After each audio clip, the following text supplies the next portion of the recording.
Bir ölkə təsəvvür edin. Hər yerində cinayətkarlıq baş alıb gedir. Rüşvət normal bir iş qaydasına çevrilib. İşə düzəlmək üçün qabiliyyət yox, tanışlıq, yəni qohumbazlıq keçərlidir. İnsanların əksəriyyəti yoxsulluq sərhəddində, sabahki çörək pulunun dərdindədir. Korrupsiya, qohumbazlıq, kasıblıqla boğulan bir cəmiyyətin sonu yoxdurmu?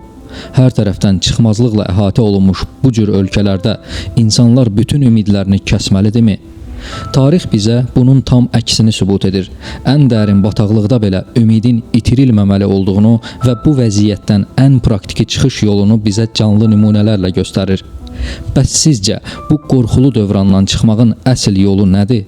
Daha çox pul tapmaq, sərt qanunlar qoymaq, yoxsa möcüzə gözləmək?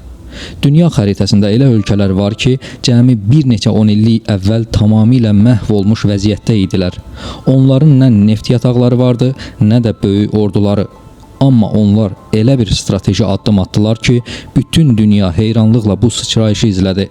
Onlar sistemi kökündən dəyişən tək bir düyməyə basdılar.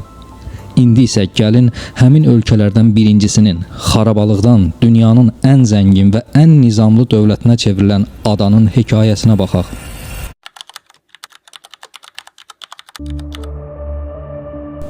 ...1965-ci ilin 9 avqust günü Singapur üçün müstəqillik tarixi deyil, əslində bir ölüm-qalım mübarizəsinin başlanğıcı idi. Malayziya Federasiyasından qovulan bu kiçik ada dövləti tamamilə tək qalmışdı. Ölkənin qurucu lideri Lee Kuan Yew həmin gün televiziyada çıxış edərkən göz yaşlarını saxlaya bilmirdi. Çünki rəhbərlik etdiyi torpaq parçası bir dövlətdən daha çox partlamağa hazır olan bir bombaya bənzəyirdi. Singapurun ərazisi kiçik, resursları isə yox dərəcəsində idi. Ölkədə nə neft, nə qızıl, nə kömür, nə də əkin üçün münbit torpaqlar vardı. Ən acınacaqlısı isə o idi ki, bu ada dövlətinin öz vətəndaşlarını təmin etmək üçün hətta içməli su ehtiyatı belə yox idi. Su qonşu Malayziyadan borular vasitəsilə və böyük pullar qarşılığında alınırdı. İqtisadi vəziyyət fəlakət həddində idi. İşsizlik nisbəti 14%-i keçmişdi. Əhalinin böyük hissəsi gəmilərdə yükdaşıma ilə məşğul olan savadsız fəhlələr, balıqçılar və xırda ticarətçilər idi. İnsanlar antisanitariya şəraitində daxmalarda yaşayırdılar. Küçələr zibillik içində boğulurdu və təmiz kanalizasiya sistemi mövcud deyildi. Sosial mənzərə isə daha qorxulu idi. Singapur heterogen, yəni çoxmillətli bir cəmiyyət idi. Əhalini Çinlilər, Malaylılar və Hindistanlılar təşkil edirdi. Bu qruplar arasında dil, din və mədəniyyət fərqləri dərin nifrətə yol açmışdı. Küçələrdə tez-tez etnik zəmində qanlı toqquşmalar baş verir, insanlar bir-birini qətlə yetirirdilər. Cəmiyyətdə ümumi bir Singapur vətəndaşı kimliyi yox idi. Hər kəs özünü mənsub olduğu etnik qrupla eyniləşdirirdi. Bu xaosun daxilində isə dövlət mexanizmini iflic edən ən böyük virus yerləşmişdi. Korrupsiya və qohumbazlıq. Müstəmləkə dövründən qalan rüşvət şəbəkələri o qədər dərinləşmişdi ki, rüşvət vermədən ən sadə sənədi belə almaq qeyri-mümkün idi. Polis təşkilatı cinayətkarlarla əlbir işləyir, dövlət vəzifələrinə isə bacarıqlı şəxslər deyil, yalnız rəhbərlərin qohumları və tanışları təyin olunurdu. Lee Kuan Yew və onun komandası belə bir sualla qarşı-qarşıya idi. Heç bir şeyi olmayan bu bataqlıq necə xilas olacaq? Onlar dərk edirdilər ki, əgər radikal və sistemli islahatlar aparılmasa, Singapur yaxın bir neçə il ərzində daxili müharibədə yox olub gedəcək. Lee Kuan Yew xilas planına iqtisadiyyatdan və sənayedən başlamadı. O çox yaxşı bilirdi ki, daxili çürümə olan yerdə heç bir iqtisadi plan işləyə bilməz. İlk növbədə dövlət aparatına olan inamı bərpa etmək lazım idi. Bunun üçün iki mühüm konsepsiya irəli sürüldü: mütləq dürüstlük və meritokratiya. Hökumət korrupsiyaya qarşı mübarizə bürosuna görünməmiş səlahiyyətlər verdi. Bu büro hər bir məmuru, naziri və hətta baş nazirin yaxın dostlarını belə izləmək hüququna sahib idi. Qanunlar sərtləşdirildi. Rüşvət alan şəxslər sadəcə işdən qovulmur, onların bütün əmlakı müsadirə olunur və uzun müddətli həbs cəzalarına məhkum edilirdilər. Lee Kuan Yew öz yaxın dostunun korrupsiya etdiyini öyrənəndə ona heç bir güzəşt etmədi və həmin şəxs rüsvayçılığa dözməyərək intihar etdi. Bu hadisə bütün cəmiyyətə və məmurlara çox aydın bir mesaj oldu. Qanun qarşısında heç kimin imtiyazı yoxdur. Paralel olaraq meritokratiya sistemi tətbiq edildi. Bu sistemin mənası sadədir. Vəzifə və səlahiyyət qohumluğa, var-dövlətə və ya etnik mənsubiyyətə görə deyil, yalnız və yalnız şəxsi bacarığa və zəkaya görə verilir. Dövlət idarəçiliyinə ən savadlı və intellektual gənclər cəlb olundu. Məmurların rüşvət almasının qarşısını almaq üçün onlara özəl sektordakı menecerlər qədər yüksək maaşlar təyin edildi. Səbəb-nəticə əlaqəsi dahi idi. Dövlət məmuru rüşvətə ehtiyac duymayacaq qədər çox qazanırdı, lakin rüşvət alacağı təqdirdə hər şeyini itirəcəyini bilirdi. Bu islahatın sosial nəticəsi dərhal özünü göstərdi. Cəmiyyətdə dövlətə qarşı itmiş inam bərpa olundu. İnsanlar gördülər ki, kasıb bir ailənin övladı belə savadı sayəsində ən yüksək vəzifəyə gələ bilər. Bu, qohumbazlıq və rüşvətxorluq bataqlığını qısa müddətdə qurutdu. Dövlət aparatını təmizlədikdən sonra növbəti addım ölkənin gələcəyini quracaq insan kapitalını yaratmaq idi. Singapurun heç bir təbii sərvəti olmadığı üçün onun yeganə resursu insan beyni idi. Lee Kuan Yew bunu "bizim tək rezervuarımız var, o da insan rezervuarıdır" sözləri ilə ifadə edirdi. Dövlət büdcəsinin ən böyük payı müdafiədən dərhal sonra təhsilə yönəldi. İlk strateji qərar dil islahatı oldu. Singapur rəhbərliyi 1966-cı ildə ingilis dilini rəsmi tədris dili elan etdi. Bu, daxili sabitlik və xarici dünya ilə inteqrasiya üçün atılmış ən radikal addım idi. Əgər Çin dilini seçsəydilər, Malaylılar və Hindlilər üsyan edəcəkdi. İngilis dili isə neytral bir dil idi və heç bir etnik qrupa üstünlük vermirdi. Ən əsası isə ingilis dili qlobal biznesin, elmin və texnologiyanın dili idi.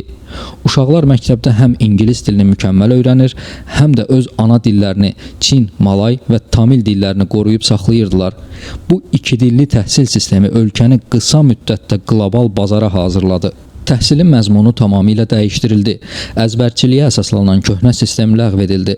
Onun yerinə riyaziyyat, texnologiya, mühəndislik və praktiki elmlər ön plana çıxarıldı. Məktəblərdə şagirdlərə problem həll etmək, analitik düşünmək və komanda halında işləmək bacarıqları öyrədildi. Singapur hökuməti dünyanın ən yaxşı təhsil modellərini, xüsusilə Britaniya sistemini ölkəyə gətirdi. Müəllimlik peşəsi ölkənin ən prestijli və ən yüksək maaşlı peşələrindən birinə çevrildi. Universitet məzunlarının yalnız ən yaxşı 5% müəllim olmaq hüququ qazana bilərdi. Dövlət müəllimlərin xaricdə ixtisas artırması üçün milyonlarla dollar vəsait xərclədi. Səbəb aydın idi. Keyfiyyətsiz müəllimlə keyfiyyətli nəsil yetişdirmək olmazdı. Eyni zamanda dövlət ən istedadlı tələbələri seçib dünyanın ən nüfuzlu universitetlərinə Harvard, Cambridge, Oxford'a təhsil almağa göndərdi. Bu tələbələrin bütün xərcləri dövlət tərəfindən ödənilirdi. Lakin bir şərtlə, onlar geri dönüb ən azı 6 il Singapur hökuməti üçün işləməli idilər. Bu addım ölkədən beyin axınının qarşısını aldı və dövləti dünya səviyyəli mütəxəssislərlə təmin etdi. Təmiz dövlət aparatı və savadlı ingilis dilli işçi qüvvəsi yaradıldıqdan sonra Singapur dünya nəhənglərinin diqqətini çəkməyə başladı. Lee Kuan Yew qlobal transmilli şirkətləri ölkəyə dəvət etdi. O dövrdə bir çox qapalı ölkələr xarici şirkətləri müstəmləkəçi hesab edib ölkələrinə buraxmırdılar. Singapur isə tam əksini etdi. Xarici investorlar üçün unikal şərait yaradıldı. Sıfır korrupsiya, sürətli bürokratiya, vergi güzəştləri və ən əsası mükəmməl işləyən hüquq sistemi. General Electric, Philips kimi dünya nəhəngləri Singapurda öz zavod və laboratoriyalarını qurdular. Dünən daxmalarda yaşayan savadsız fəhlələrin övladları artıq bu zavodlarda yüksək texnoloji məhsullar istehsal edirdilər. Singapur limanı modernləşdirdi və dünyanın ən böyük logistik mərkəzinə çevrildi. Ölkə sadəcə istehsalatla kifayətlənmədi, həm də hüquqi təhlükəsizlik sayəsində Asiyanın ən böyük maliyyə və bank mərkəzinə çevrildi. Singapur nümunəsi sübut etdi ki, bir ölkənin coğrafi mövqeyi, təbii sərvətinin olmaması və ya keçmişdəki ağır tarixi onun taleyi deyil. Düzgün idarə etmə, meritokratiya və insana qoyulan fasiləsiz sərmayə ən dərin bataqlığı belə dünyanın ən parlaq zirvəsinə çevirə bilər. 1945-ci ilin 15 avqust günü Yaponiya imperatoru Hirohito'nun radiodakı səsi xalqı üçün tam bir şok idi. Tarixində heç vaxt işğal olunmamış ölkə təslim olduğunu elan edirdi. İkinci Dünya müharibəsinin sonunda Yaponiya sadəcə məğlub olmamışdı. O tamamilə yerlə yeksan edilmişdi. Şəhərlərinin böyük hissəsi xarabalığa çevrilmiş, Tokyo kütləvi bombardımanlarla yandırılmışdı. Hiroşima və Nagasaki şəhərlərinə atılan atom bombaları isə ölkənin həm fiziki, həm də mənəvi onurğasını sındırmışdı. Milyonlarla insan evsiz, işsiz və ac idi. Küçələrdə müharibə yetimləri adlanan minlərlə kimsəsiz uşaq acından ölürdü. Zavodlar, fabriklər və dəmir yolları dağıdılmışdı. İqtisadiyyat tamamilə iflic vəziyyətdə idi. Üstəlik, ölkə ABŞ ordusunun rəhbərlik etdiyi müttəfiq qüvvələrin işğalı altına düşmüşdü. Yaponiya xalqı həm milli qürurunu, həm də gələcəyə olan bütün ümidlərini itirmək təhlükəsi ilə üz-üzə idi. Belə bir qaranlıq mənzərədə Yapon ziyalıları, bürokratları və valideynləri unikal bir qərar verdilər. Onlar pulu və enerjini ilk növbədə dağılmış hərbi sənayeni bərpa etməyə və ya lüks binaları tikməyə xərcləmədilər. Onların ilk addımı məktəbləri açmaq oldu. Divarları uçmuş, damı olmayan, pəncərələrinə selofan çəkilmiş soyuq sinif otaqlarına uşaqlar paltoları ilə otururdular. Masalar və stullar yox idi. Uşaqlar yerdə oturub dizlərinin üstündə yazırdılar. Kağız qıtlığı var idi. Köhnə qəzetlərin kənarlarına qeydlər aparılırdı. Yaponiya rəhbərliyi dərk edirdi ki, ordusu məhv olan, təbii sərvəti, nefti, qazı olmayan bir millətin tək bir xilas yolu var. Milli xarakterlə elmin sintezi. Onlar müharibədə itirilmiş hərbi gücü intellektual güclə əvəzləmək üçün ümummilli bir səfərbərlik başlatdılar. Yapon təhsil islahatının ən fundamental xüsusiyyəti onun ilk illərdə elmə deyil, insani dəyərlərə fokuslanması oldu. İlk 4 il bilik deyil, xarakter yetişdirilməlidir prinsipi əsas götürüldü. Məktəbə yeni başlayan uşaqlara riyazi düsturlar və ya ağır elmi yüklər verilmədi. Onlara ilk növbədə nizam-intizam, başqalarına hörmət, heyvanlara sevgi, dürüstlük və fədakarlıq öyrədildi. Bu sistemin ən parlaq sosial nəticəsi bu gün də dünyanı heyrətləndirən məktəb təmizliyi qaydasıdır. Yapon məktəblərində xadimə ştatı yoxdur. Dərslər bitdikdən sonra şagirdlər müəllimləri ilə birlikdə sinifləri, dəhlizləri və hətta tualetləri özləri təmizləyir. Bu sadə bir təmizlik işi deyil. Bu, addımın səbəb-nəticə əlaqəsi dərindir. Öz oturduğu yeri təmizləyən uşaq əməyin dəyərini anlayır, başqasının əməyinə hörmət edir və ictimai mülkiyyəti qoruyur. Səbəb təmizlik vərdişidir. Nəticə isə böyüyəndə küçəyə zibil atmayan, dövlət malını oğurlamayan və cəmiyyətə qarşı məsuliyyət daşıyan dürüst vətəndaşdır.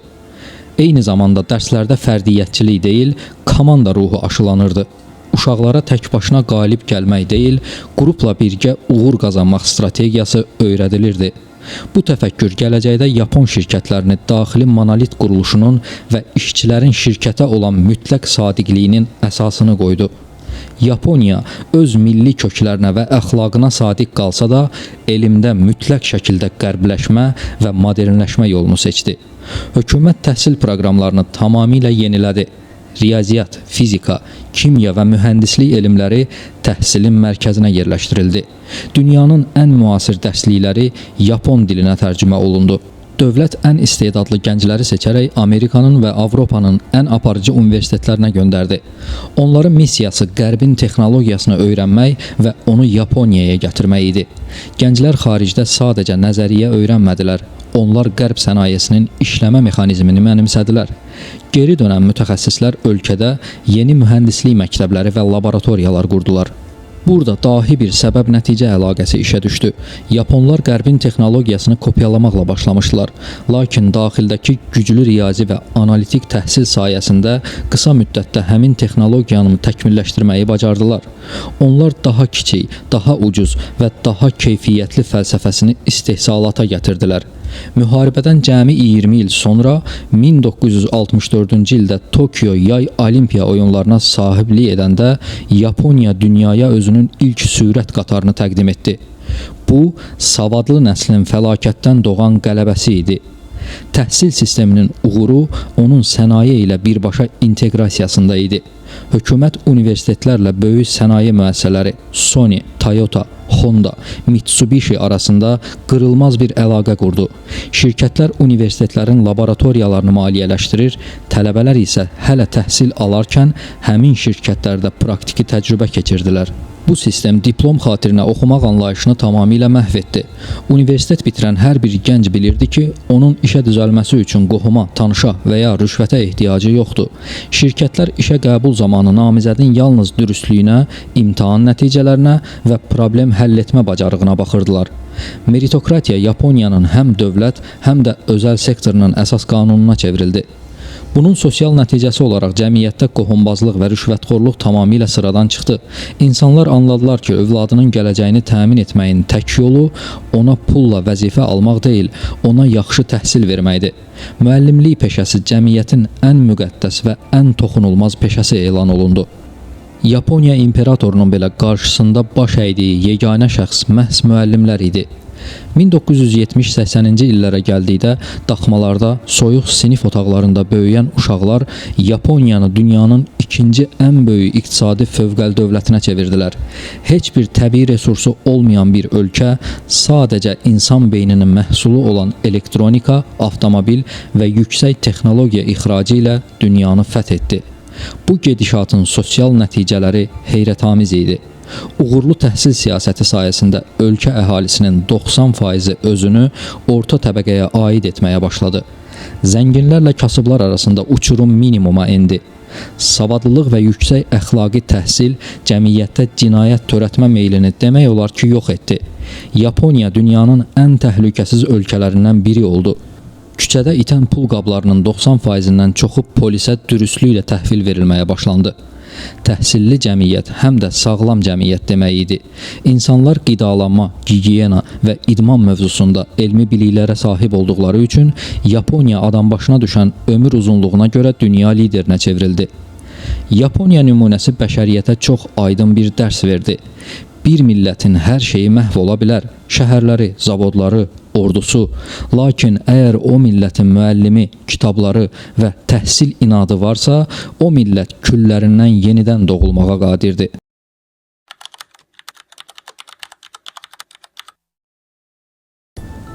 ...1953-cü ilin iyul ayında Koreya müharibəsi başa çatanda yarımadanın cənub hissəsi tam mənasıyla bir cəhənnəmi xatırladırdı.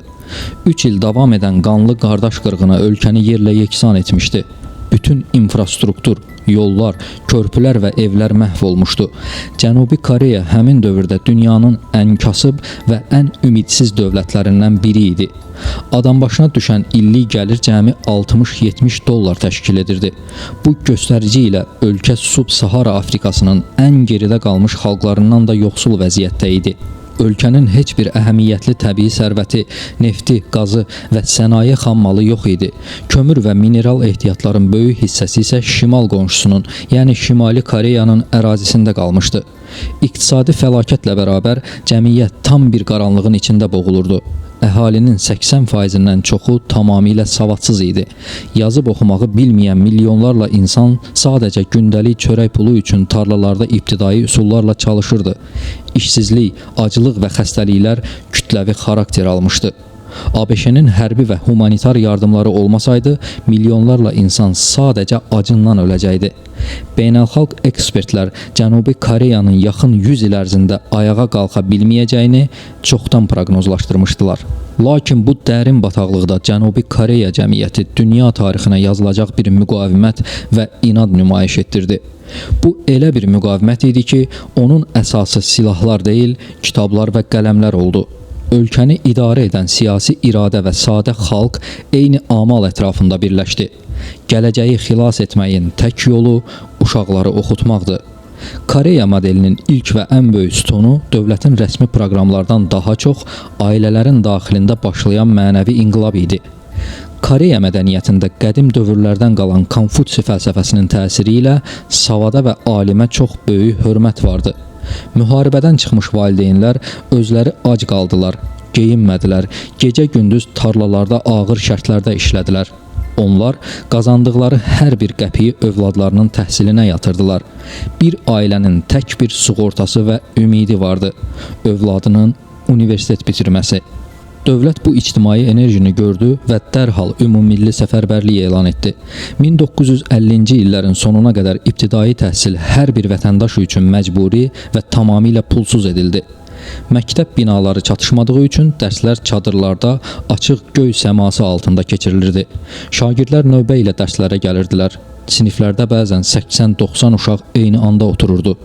Bu kütləvi hərəkatın səbəb-nəticə əlaqəsi inanılmaz dərəcədə sürətli işlədi. Cəmi 10-15 il ərzində, yəni 1970-ci illərin əvvəlinə qədər Cənubi Koreyada savadsızlıq nisbəti 80%-dən 2%-ə düşdü. Bu, dünya tarixində bir millətin bu qədər qısa müddətdə tam savadlanmasının ilk və yeganə nümunəsi idi.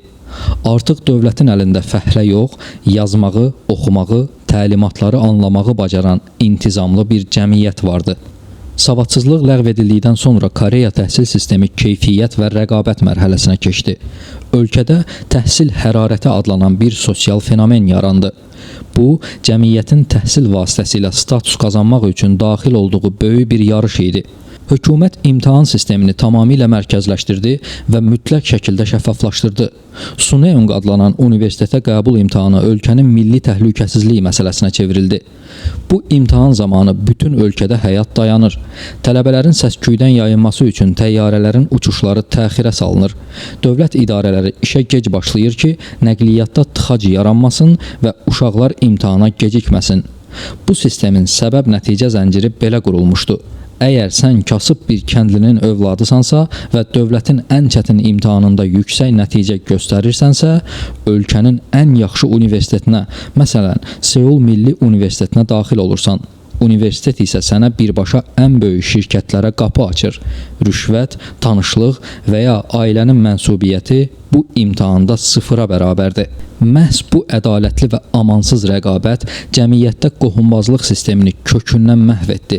Gənclər anladılar ki, gələcəklərini qurmaq üçün kiməsə pul vermək yox, gecə saat 2-yə qədər kitab başında oturmaq lazımdır. Koreya dövləti sadəcə nəzəriyyəçi alimlər yetişdirmədi. Onlar təhsili birbaşa ölkənin sənaye hədəfləri ilə birləşdirdilər. 1960-70-ci illərdə General Pak Chon-hee rəhbərliyi ilə ölkədə iqtisadi planlaşdırma başlandı. Dövlət böyük ailə şirkətlərinə, Samsung, Hyundai, LG-yə hədəflər qoydu. Bu hədəf dünya bazarına çıxmaq və qlobal texnologiya ilə rəqabət aparmaq idi. Məktəblərdə və universitetlərdə dərsliklər bu şirkətlərin ehtiyaclarına uyğun dizayn edildi. Ağır sənaye, gəmiqayırma, elektronika və kimya mühəndisliyi ixtisaslarına kütləvi təqaüdlər verildi. Koreya gəncləri xaricə gedərək texnoloji bilikləri mənimsədilər və geri dönərək bu şirkətlərin laboratoriyalarında işləməyə başladılar. Dünən tarlada işləyən savadsız kəndlilərin övladları artıq mikrosxemlər, yarım keçiricilər və müasir avtomobillər istehsal edən yüksək səviyyəli mühəndislərə çevrilmişdilər. Cəmi bir nəsil ərzində Koreya əmək tutumlu iqtisadiyyatdan, yəni ucuz fəhləlikdən elm tutumlu iqtisadiyyata, yüksək texnologiyaya keçid etdi. Bu keçid tarixə Han çayı möcüzəsi kimi düşdü. Bu sistemli və aqressiv təhsil siyasətinin sosial-iqtisadi nəticələri Cənubi Koreyanı tanınmaz dərəcədə dəyişdi. 1953-cü ildə $60 olan adam başına düşən gəlir bugün $35.000 keçərək ölkəni dünyanın ən böyük 10-12 iqtisadiyyatından birinə çevirib. Koreya artıq yardım alan yox, dünyaya rəqəmsal texnologiya ixrac edən donor ölkədir. Təhsilli və intellektual cəmiyyət təkcə texnologiya deyil, həm də qlobal mədəniyyət istehsal etməyə başladı. Koreya kinosu, musiqisi və serialları bugün bütün dünyanı fəth edir. Bu, savadlı gəncliyin kreativ yaradıcılığının nəticəsidir. Təhsil səviyyəsi yüksəldikcə cəmiyyət öz hüquqlarını tələb etməyə başladı. Savadlı Koreya gəncliyi 1980-ci illərdə hərbi diktaturaya qarşı çıxaraq ölkəyə tam demokratiya və şəffaflıq gətirdi. Bugün Koreyada korrupsiyaya bulaşan dövlət başçıları belə xalqın və hüququn qarşısında cavab verir və həbs olunurlar. Cənubi Koreya nümunəsi bizə göstərir ki, bir cəmiyyət tamamilə savadsız və dünyadan təcrid olunmuş vəziyyətdə olsa belə, valideynlərin təhsil inadı və dövlətin doğru planlaması ilə cəmi bir nəsil ərzində dünyanın ən qabaqcıl xalqına çevrilə bilər. Təhsil sadəcə sinif otaqlarını deyil, bir millətin taleyini dəyişən ən böyük gücdür.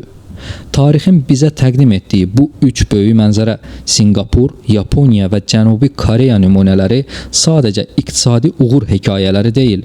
Bu, uçurumun kənarında dayanan, boğulan və məhvə məhkum görünən cəmiyyətlərin dirçəliş manifestidir. Bu ölkələrin keçdiyi yol bəşəriyyətə tək bir mütləq həqiqəti pıçıldayır. Bir cəmiyyəti daxili çürümədən, yoxsulluqdan, ədalətsizlikdən və qaranlıqdan çıxarmağın yeganə, alternativsiz yolu həqiqi təhsildir. Əgər bir xalqın nümayəndələri savadlı və elmli deyilsə, onlar yaşadıkları fəlakətlərin, düçar olduqları problemlərin əsl səbəbini heç vaxt anlaya bilməzlər. Savadsız cəmiyyət gözləri bağlı halda fırtınalı dənizdəki gəmi kapitanına bənzəyir. Hara getdiyini, dalğaların onu hansı qayaya çırpacağını bilmir. Belə bir cəmiyyətdə insanlar problemin kökünü araşdırmaq, analitik düşünmək əvəzinə kim nə dedi onun küyünə düşür, kütləvi psixozların qurbanına çevrilirlər. Onların başı hər gün ən primitiv, ən mənasız və süni şəkildə yaradılmış gündəmlərlə aldadılır. Elm və mədəniyyətdən uzaq qalan kütlələr öz gələcəklərini qurmaq əvəzinə onlara təqdim olunan kiçik və müvəqqəti təsəllilərlə ovunurlar. Həqiqət isə amansızdır. Savadı, elmi, mədəni səviyyəsi və tənqidi təfəkkürü olmayan bir cəmiyyətin heç bir halda xoşbəxt, rifah içində yaşayan və təhlükəsiz bir toplum olması mümkün deyil. Belə bir mühitdə fərdlər sabaha ümidlə baxa bilməzlər. Çünki ədalətin və elmin idarə etmədiyi yerdə sabahın nə gətirəcəyi həmişə qaranlıq qalır. Savadsızlıq daxili qorxu yaradır. Qorxu isə aqressiyanı doğurur. Nəticədə insanların bir-birinə qarşı sevgisi, dözümlülüyü azalır. Mehriban bir cəmiyyət idealı yerini hamının hamıya qarşı mübarizə apardığı xaos mühitinə verir. Dövlətləri və xalqları xilas edən möcüzələr göydən düşmür. Əsl möcüzə yerin altındakı neft quyularında, qızıl mədənlərində deyil, bir uşağın açdığı kitabın səhifələrində, bir müəllimin sinif otağında lövhəyə yazdığı elm düsturlarındadır. Bir cəmiyyətin tənəzzülü də, intibahı da məhz məktəb divarları arasında başlayır. Heç bir ordu, heç bir sərvət və heç bir sehirli qüvvə elmdən məhrum olunmuş bir xalqı rəzalətdən qurtara bilməz. Çünki cahilliyin idarə etdiyi cəmiyyətlərdə fəlakət sadəcə bir zaman məsələsidir. Əgər bir millət zəncirlərini qırmaq, sabahına dik və qorxusuz baxmaq istəyirsə, rüşvətlə satılan diplomları deyil, alın təri ilə qazanılan elmi seçməlidir. Unutmayın, dünyanın ən güclü silahı dərk edən, sorğulayan və dürüst yetişdirilmiş insan beynidir. Və o beyin işıqlanmadıqca bütün cəmiyyət qaranlıqda qalmağa məhkumdur. Sona qədər izlədiyiniz üçün təşəkkürlər.